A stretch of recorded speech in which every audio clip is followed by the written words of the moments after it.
Assalamualaikum warahmatullahi wabarakatuh. Jumpa lagi dengan Supriyanto Cah PCT, sobat-sobatku dimanapun penjenengan semua berada. Moga pagi ini teman-teman sehat, walafiat, pokoknya mak jos. Sedikit ingin cerita, kemarin tuh saya dapat peringatan dari YouTube. Salah satu konten saya itu kena kick. Memang saya sempat re-upload dari produk dari orang, jadi sebenarnya saya testing, ada tutorial kalau kita bisa re-upload tanpa kena kick gitu ya. Cuman saya lengah, ternyata di situ ada music, dan musiknya itu diklaim akhirnya di take down sama YouTube. Dan ini peringatan terakhir, kalau nanti peringatan bukan terakhir juga ya, kalau sampai terjadi beberapa kali lagi akan kena ban gitu ya, kick atau ban.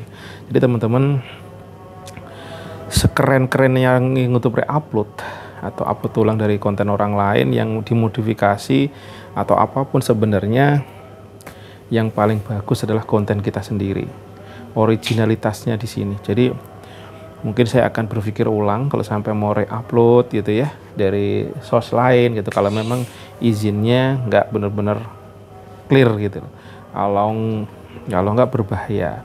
Jadi untuk membangun YouTube memang butuh kesabaran, butuh proses, apalagi orang seperti saya yang memang secara creativity saya ini kurang. Jadi saya tuh kurang ngolah otak kanan ya kalau creativity itu ya. Saya kadang-kadang imajinasi saya itu mentok, kaku, tidak bisa smooth, tidak bisa halus gitu teman-teman. Jadi bersyukurlah bagi teman-teman yang otak kanannya itu bagus, keren gitu. Akan lebih mantap lagi diimbangi dengan emotional quotient-nya. Emotional quotient itu ya gimana bisa mengandalkan sedih, senang, happy, marah, terus semangat, tidak semangat, kesel, segala macam, itu yang namanya emotional quotient. Jadi teman-teman, saya dulu nggak ngerti bahwa ternyata dalam memimpin, dalam kepemimpinan misalkan, emotional quotient ini sangat-sangat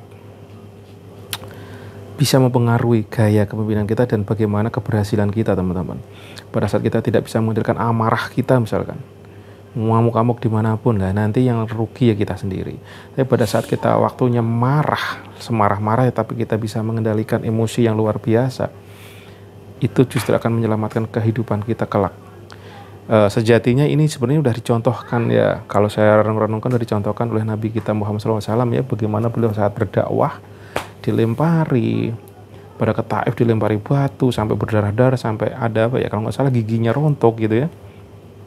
Padahal untuk menyampaikan kebenaran. Kalau untuk menyampaikan kebenaran aja yang terjadi seperti itu, dan beliau apakah menyerah? Apakah sedih? Tidak. Yang sedihnya beliau adalah karena menyampaikan kebenaran tapi orang-orang ini belum paham. Dan kadang-kadang jadi seorang entrepreneur, wirausaha sebenarnya ya mirip-mirip kayak gitu ya guys. Mirip-mirip seperti itu. Jadi kayak kita itu udah bisa membaca peluang ke depan, sedangkan orang lain tidak bisa membaca, maka kadang-kadang kita disalahkan, dibodoh-bodohkan, dinilai wah sok tahu gitu ya, bahkan dibilang, kadang sampai dibilang gila ya. Berarti di sini memang peran emotional quotient itu luar biasa dahsyat, diperlukan untuk kita manage. Nah, salah satu manage-nya seperti apa, saya kemarin dengerin juga kalau ajarannya Kandang Mbek ya, walaupun gak 100% saya adopsi, saya iakan dan saya setujukan, tapi majority ada beberapa banyak hal yang memang benar juga ya. Contohnya beliau ada yang saya dengar-dengar itu banyak yang kena hutang, dan akhirnya dengan melakukan hal-hal mengatur bagaimana emotional quotient-nya gitu ya, ternyata bisa menyelesaikan permasalahan hutang yang sampai miliaran, bahkan bisa mendapatkan project-project yang luar biasa sampai ratusan miliar gitu. Kok bisa ya? Ya karena orang biasanya kalau kena hutang stres, gila, pokoknya macam-macam lah pokoknya solusinya itu. Apalagi sekarang ini mungkin bisa pinjol, yang lebih sadis itu karena pinjol guys teman-teman, karena mereka kan menggunakan debt collector segala macam, terus kartu kredit yang amazing gitu ya. Yang terjadi apa?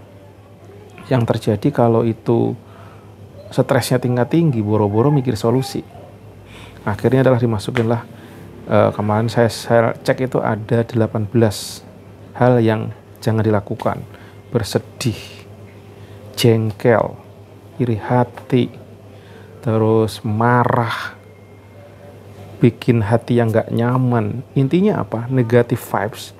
hal-hal yang negatif itu sebaiknya dihindari. Karena apa? Karena sejatinya apapun itu akan membuat kita menjauhkan kita dari peluang rezeki. Bagaimana kalau kita manyun, marah? Pasti energi di sekitaran orang kita pun akan menjauh. Dekat-dekat, lama-lama pelan-pelan akan pergi bahkan. Jadi saya juga teringat juga bahwa setiap kita baik benda hidup, benda mati itu membawa energi. Nah, pada saat yang tersalur energi negatif, kita tidak bisa menghandle-nya atau menghindarinya, pasti akan berpengaruh ke diri kita. Contoh nyata deh gini, teman-teman, pada saat kita ketemu orang yang lagi marah-marah, yang membuat apa yang di dalam diri kita, ya pasti nggak enak dong. Dan nggak enaknya diri ini bisa ke bawah loh sampai keseharian kita, sehari dalam daily activity kita itu bisa pengaruh, teman-teman. Nah, pada saat kita bisa menetralisir itu, ya itu yang bisa bagus. Misalkan dengan sholat, dengan zikir, mengaji, olahraga, ataupun membaca, ataupun yang hal-hal yang positif bisa mereduksi atau mengurangi dengan itu. Cenderung saya sendiri pun juga sering mengalami seperti itu. Tiba-tiba merasa, dengar kata-kata apa berisik langsung tung gitu kan. Wah, gila, ini langsung yang tadinya fokus, boro-boro fokus, langsung hilang guys. Ada orang teriak-teriak, ada orang ngomelin orang lain, bukan saya yang diomelin, tapi saya terdengar. Kok bisa nyetrum? Saya baru sadar juga, wah ini ternyata sangat mempengaruhi kehidupan kayak teman-teman. Jadi hati-hatilah kita mengeluarkan kata-kata kasar, keras, teriakan yang hawanya itu negatif. Apalagi ke anak kecil ya. Karena anak kecil ini walaupun mereka kesannya mudah melupakan, tapi mereka tuh jiwanya tertanam, teman-teman. Dan setiap teriakan amarah kita ke anak-anak itu sebenarnya katanya itu bisa menyebabkan sarafnya pecah berapa banyak gitu. Ngeri nggak guys? Jangan-jangan astagfirullahaladzim, saya pun sering kadang-kadang melakukan hal seperti itu, kesalahan-kesalahan seperti ini teman-teman, karena ketidakmampuan mengontrol, mengendalikan emosi, dan bisa juga dari pengaruh yang lain. Jadi saya tidak bisa mengontrol emosi saya kan. Emosi itu tidak cuma marah, bahkan kita diam sedih pun itu juga emosi, teman-teman. Jadi emotion itu smile, sedih, bahagia, marah, ngamuk, menjelek-jelekin orang, ngata-ngatain orang, itu juga termasuk emosi. Dan saya saat ini mau terus belajar bagaimana, salah satunya saya coba belajar untuk berpuasa, teman-teman. Nah, ternyata puasa ini selain untuk kontrol emosi tersebut, bisa juga untuk kesehatan. Kok bisa gitu? Saya di usia saya yang sekarang itu udah mulai merasakan bagaimana kalau saya makan banyak nasi gitu, banyak gula gitu, ngantukan, wah, terus badan saya kurang nikmat gitu. Dan ini terjadi tadinya tak jalanin aja, wes nikmatin, tapi lama-lama kok gak nyaman. Dan efeknya apa? Berpikir, bahkan untuk berpikir bagaimana mengembangkan usaha saya pun saya juga lama-lama keganggu gitu. Akhirnya saya coba baca segala macam, salah satunya dengan fasting atau puasa. Nah, untuk memulai itu ternyata berat loh teman-teman.